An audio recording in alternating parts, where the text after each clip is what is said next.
Hello friends, welcome back to Aarti's home kitchen. આજે આપણે બનાવીશું ડ્રાય કોબીનું મંચુરિયન. જો તમને લારીનું કે રેસ્ટોરન્ટનું મંચુરિયન ખાવાનું મન થતું હોય તો તમે ઘરે જ એકદમ એના જેવું ટેસ્ટી ડ્રાય કોબીનું મંચુરિયન બનાવી શકો છો. જો બહાર તમે મંચુરિયન ખાતા હોય તો એમાં માત્ર કોબી જ વાપરવામાં આવે છે. આપણે ઘરે બનાવતા હોય ત્યારે મિક્સ વેજીટેબલ નાખતા હોઈએ છીએ તો થોડો ટેસ્ટ ફરક થઈ જાય છે. તો આજે આપણે એકદમ લારી જેવું કોબીનું મંચુરિયન બનાવીશું. પરંતુ તે પહેલાં જો તમે મારી ચેનલ પર નવા હોય અને હજુ સુધી ચેનલને સબસ્ક્રાઈબ ન કરી હોય તો સબસ્ક્રાઈબ કરજો અને બાજુમાં આપેલી ઘંટી દબાવજો, એટલે નવી નવી રેસીપીના નોટિફિકેશન તમને આવે.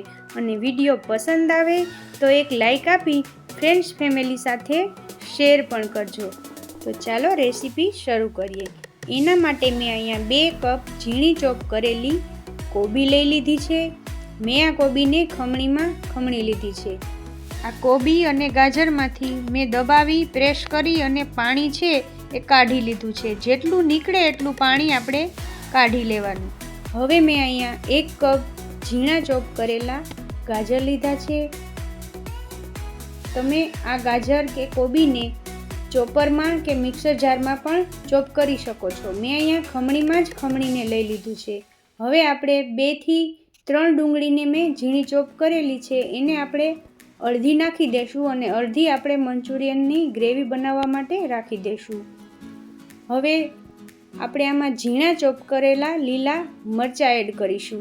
તો 2 ચમચી જેટલા મેં અત્યારે લઈ લીધા છે ને બાકીના આપણે બચાવી રાખશું જે ગ્રેવીમાં આપણે જરૂર પડશે. હવે આદુ લસણની 1 ચમચી પેસ્ટ એડ કરશું અને 1 થી 2 ચમચી જેટલું આપણે લીલું લસણ લઈ લેશું. જે વ્હાઈટ પાર્ટ્સ હોય એ મેં પહેલાં એડ કર્યો છે અને ગ્રીન પાર્ટ્સ પણ આપણે 2 ચમચી જેટલો એડ કરીશું. આ બધી જ વસ્તુને મેં થોડી થોડી રાખી દીધી છે જે આપણે ગ્રેવીમાં યુઝ કરીશું.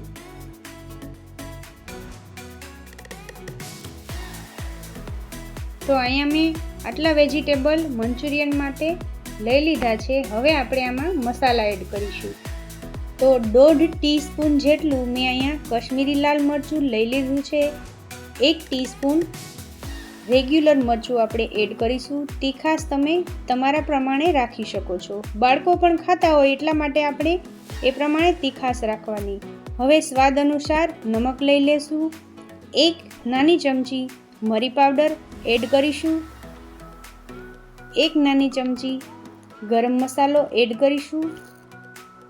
ત્યારબાદ હવે આપણે આમાં સોસ એડ કરીશું. તો 1 ચમચી જેટલો મેં અહીંયા ડાર્ક સોયા સોસ લઈ લીધો છે. 1 ચમચી રેડ ચીલી સોસ એડ કરીશું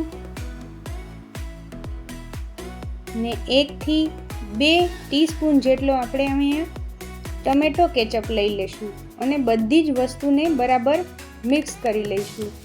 તો પ્રોપર રીતે બધું મિક્સ કરી અને આ વેજીટેબલને આપણે મંચુરિયન માટે તૈયાર કરી લઈશું. તો પહેલાં આપણે ચમચીથી અને પછી આ રીતે મેં થોડું હાથેથી મિક્સ કરી લીધું છે. હવે આપણે આમાં લોટ એડ કરીશું. તો એના માટે આપણે 1 કપ મેં અહીંયા મેંદો લઈ લીધો છે. એ હું અડધાથી પોણા કપ જેટલો આપણે પહેલાં એડ કરીશું અને 1/4 કપ જેટલો મેં અહીંયા કોર્નફ્લોર લીધો છે. તમે અહીંયા ચોખાનો લોટ પણ એડ કરી શકો. તો જરૂર લાગશે એટલે પછી આપણે મેંદાનો લોટ પાછળથી પણ એડ કરીશું. આ રીતે પહેલાં મિક્સ કરતું જવાનું અને જરૂર લાગે એ પ્રમાણે આપણે લોટ એડ કરી દેવાનું. તો જોઈ શકો છો અહીંયા આપણું મિશ્રણ છે એમાં થોડો હજી લોટની જરૂર લાગે છે મને. તો મેં જે થોડો બચાવેલો હતો એ લોટ પણ હું એડ કરી દઈશ. તો ટોટલ મેં અહીંયા 1 કપ જેટલો મેંદાનો લોટ એડ કર્યો છે અને બધી જ વસ્તુને પ્રોપર રીતે મિક્સ કરી લઈશું. આપણો થોડો ઢીલો લોટ હોય એ રીતનો આપણે મંચુરિયનનું મિશ્રણ છે એને રાખીશું.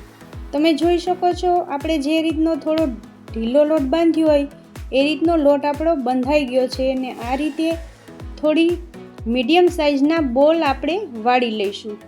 વધુ આપણે આ મંચુરિયનના બોલ્સને વધુ મોટી સાઇઝમાં નથી બનાવવાના. જો મોટી સાઇઝના વધારે તમે બનાવશો તો તળતી વખતે અંદરથી કાચા રહી જશે. જોઈ શકો છો અહીંયા બધા જ મંચુરિયનના બોલ્સ આપણા તૈયાર થઈ ગયા છે. હવે આપણે આને તળી લઈશું. તો મીડિયમ એવું તેલ ગરમ કરવાનું છે. વધુ હાઈ ટેમ્પરેચરવાળું તેલ આપણે નથી ગરમ કરવાનું. જો વધુ હાઈ ટેમ્પરેચરવાળું તેલ હશે તો ઉપરથી આપણા બોલ્સ છે એ વધુ બ્રાઉન થઈ જશે અને અંદરથી કાચા રહેશે. તો મીડિયમ ગેસની ફ્લેમ ઉપર આપણે આ મંચુરિયનના બોલ્સને તળી લેવાના છે. મીડિયમ ગેસની ફ્લેમ ઉપર આપણે મંચુરિયનના બોલ્સને તળીશું તો અંદરથી કાચા પણ નહીં રહે અને ઉપરથી સરસ ક્રિસ્પી એવા થઈ જશે. જોઈ શકો છો આપણા અહીંયા મંચુરિયનના બોલ્સ છે એ સરસ લાઇટ બ્રાઉન જેવા થઈ ગયા છે. તો આ રીતે આપણે ચેક કરી લેવાનું કે ઉપરથી ક્રિસ્પી થઈ ગયા છે કે ઉપરથી થોડા પોચા લાગતા હોય તો આપણે 1 મિનિટ સુધી આપણે થવા દેવાના. જોઈ શકો છો અહીંયા આપણા એકદમ પરફેક્ટ એવા મંચુરિયન બોલ્સ તળાઈને તૈયાર થઈ ગયા છે. તો હું એને એક પ્લેટમાં લઈ લઈશ. બસ આ જ રીતે આપણે એક એક કરી અને બધા જ બોલ્સને તળી અને તૈયાર કરી લેવાના છે. તો આને આપણે સાઈડમાં રાખી અને હવે આપણે મંચુરિયનની ગ્રેવીનો વઘાર કરીશું. તો એના માટે એક પેનમાં આપણે ગેસ ઉપર તેલ ગરમ થવા માટે રાખીશું. તેલ ગરમ થાય એટલે આપણે એમાં 1/4 ટીસ્પૂન જેટલી હિંગ નાખી અને ઝીણા ચોપ કરેલા લીલા મરચાં એડ કરીશું. ત્યારબાદ હવે આપણે ઝીણું ચોપ કરેલું લીલું લસણ એડ કરીશું અને આદુ લસણની પેસ્ટ છે એ પણ આપણે એડ કરી દઈશું. ને સૌપ્રથમ આપણે આ બધી વસ્તુને તેલમાં સાતળી લઈશું. આની ફ્લેવર છે એ સરસ આપણા મંચુરિયનમાં આવે છે. તો હવે આપણે આમાં ઝીણી ચોપ કરેલી ડુંગળી પણ એડ કરી દઈશું એટલે તેલમાં પ્રોપર રીતે સતળાઈ જાય.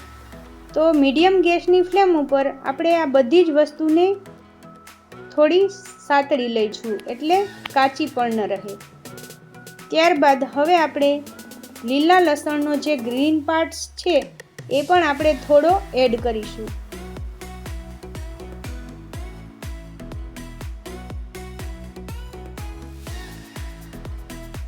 એકાદ મિનિટ જેવું આ સતળાઈ જાય પછી આપણે એમાં 2 ટીસ્પૂન સોયા સોસ એડ કરીશું, 2 ટીસ્પૂન રેડ ચીલી સોસ,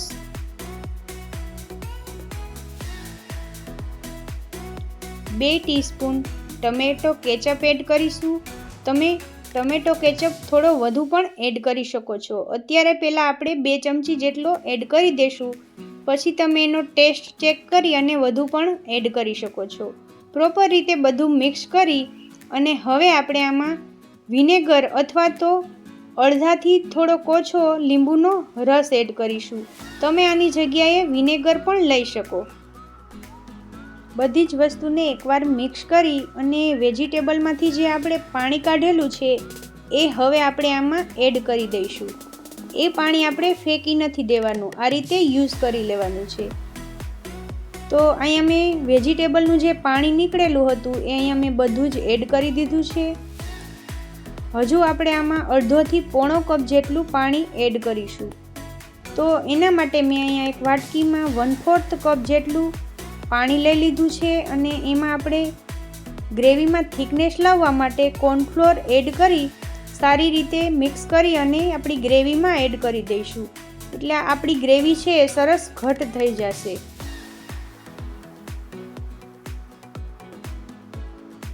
થોડી જ વારમાં આપણી ગ્રેવી છે એ સરસ ઘટ થઈ ગઈ છે. હવે આપણે આમાં સ્વાદ અનુસાર નમક લઈ લેશું. પહેલાં આપણે મંચુરિયન બોલ્સ બનાવતી વખતે પણ એડ કરેલું છે. તો ગ્રેવીમાં જે જરૂર પડે એ પ્રમાણે આપણે નમક લઈ લેશું અને અડધી નાની ચમચી જેટલું આપણે કશ્મીરી લાલ મરચું લઈ લીધું છે.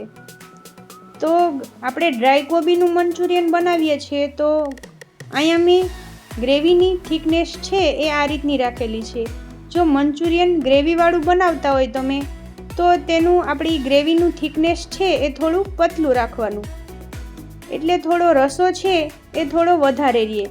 એકદમ પ્રોપર રીતે બધા જ બોલ્સને આપણે એડ કરી અને પ્રોપર રીતે આ રીતે મિક્સ કરી લેવાના છે. જોઈ શકો છો એકદમ રેસ્ટોરન્ટના કે લારીવાળાના પણ ભૂલાવી દે તેવા એકદમ મસ્ત મજાના ટેસ્ટી આપણા મંચુરિયન બોલ્સ બનીને તૈયાર થવા લાગ્યા છે. બસ ખૂબ જ ઓછા સમયમાં આ મંચુરિયન બનીને તૈયાર થઈ જાય છે અને એકદમ ટેસ્ટી એવા બને છે. આપણે બોલ્સને એડ કર્યા પછી આ રીતે 1-2 મિનિટ જેવું ફેરવતા જઈને આપણે મંચુરિયન બોલ્સને તૈયાર કરી લેવાના છે. તો અહીંયા આપણે ડ્રાય કોબીનું મંચુરિયન બનાવેલું છે તો આપણે ગ્રેવી વધુ નથી રાખેલી. જો તમે ગ્રેવીવાળું પસંદ હોય તો તમે આની ગ્રેવી થોડું પાણી વધારે નાખી અને ગ્રેવીવાળું પણ બનાવી શકો છો. તો અહીંયા આપણા એકદમ મસ્ત મજાના સુપર ટેસ્ટી રેસ્ટોરન્ટ જેવા કે લારી જેવા એકદમ સરસ મંચુરિયન બનીને તૈયાર થઈ ગયા છે. ફ્રેન્ડ્સ, આજની આ રેસીપી તમને કેવી લાગી તે કોમેન્ટ સેક્શનમાં મને જરૂરથી જણાવજો અને એકવાર આ મંચુરિયનની રેસીપીને તમે ચોક્કસથી ટ્રાય કરજો. ખૂબ જ ઓછા સમયમાં અને ઓછી કિંમતમાં આ મંચુરિયન બોલ્સ બનીને તૈયાર થઈ જાય છે અને એકદમ ટેસ્ટી એવા બનીને તૈયાર થશે. એકવાર આ રેસીપીને ટ્રાય કરવા જેવી છે. ઉપરથી આપણે આ રીતે એમાં લીલા લસણનો જે ગ્રીન પાર્ટ્સ છે એ આપણે સ્પ્રિંકલ કરીને ગાર્નિશિંગ કરીશું. ફ્રેન્ડ્સ, આ મંચુરિયનની રેસીપીને એકવાર તમે તમારા ઘરે જરૂરથી ટ્રાય કરજો અને તમારા મંચુરિયન કેવા બન્યા એ મને કમેન્ટ સેક્શનમાં જરૂરથી જણાવજો. અને તમને મારી રેસીપીઓ ગમતી હોય અને હજી સુધી મારી ચેનલને સબસ્ક્રાઈબ ન કરી હોય તો પહેલાં જઈને ફટાફટ મારી ચેનલને સબસ્ક્રાઈબ કરી દેજો અને વિડીયો પસંદ આવે તો એક લાઈક કરજો અને ફ્રેન્ડ્સ ફેમિલી સાથે શેર પણ કરજો અને બેલ આઇકન પ્રેસ કરવાનું બિલકુલ ના ભૂલતા. આવી જ એક અવનવી રેસીપીના વિડીયો સાથે ફરી મળીશું. ત્યાં સુધી તમને બધાને મારા જય માતાજી અને જય Shri Krishna. Thanks for watching.